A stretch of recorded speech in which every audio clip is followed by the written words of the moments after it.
Hey guys, so I started my trip to Sedona at Red Rock State Park, which is just south of Sedona. Once you're inside the park and you start going down the trail, don't miss that first turn on your right, which will take you down by the riverbed and you get to walk along the riverbed.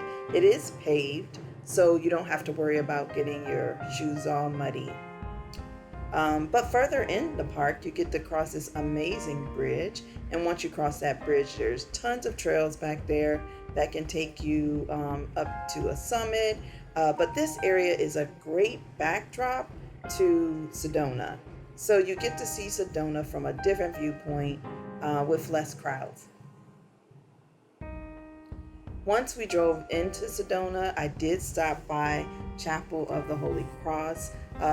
Tip, if you are going there and you see a parking spot, grab it because the parking lot at the actual church is very small. So you got to grab a spot where you get it. And the next thing you'll see is just different views of Sedona once we got there. It's a beautiful place to go. We did a lot of hiking there. We did a lot of eating there. We looked at a lot of art there.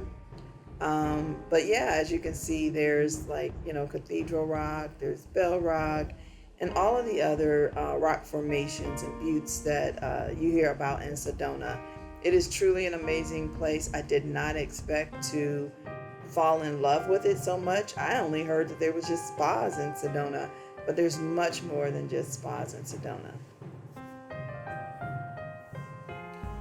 Talaqua Park, I think I said that correctly, is a small village there in Sedona. It has restaurants and art galleries and art installations.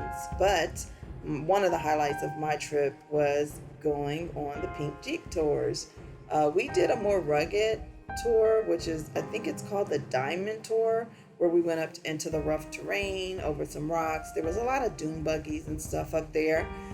But the tour guide was amazing. He told us so much about Sedona, and he taught us the difference between the national parks and the national forests. So that was pretty cool.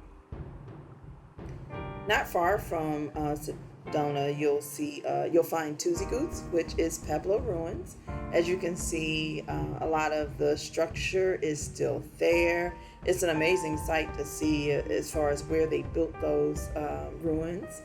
And here you see Montezuma's Castle, which is about 30 minutes south of Sedona, and Montezuma's Well. And you can actually walk down into the area where the water is. It's not an actual well, but that's what they call it. And then our final days was spent at the summit, which it's the airport, but there's a summit at the airport. And although I'm scared of heights, I just could not resist seeing this beautiful place from high above. A lot of people will go to the airport overlook or the summit in the evening to see the sunset. But the day we went to do it, it was raining, so we had to do it during the daytime, but it was still amazingly beautiful. After leaving Sedona, we did stop by Arizona, where there was tons of animals, bears and wolves and foxes and bison, and it was a great time. They have the outdoor exhibit as well as the indoor exhibit. And look at that cute little peacock. So yeah, I would say definitely check out Sedona.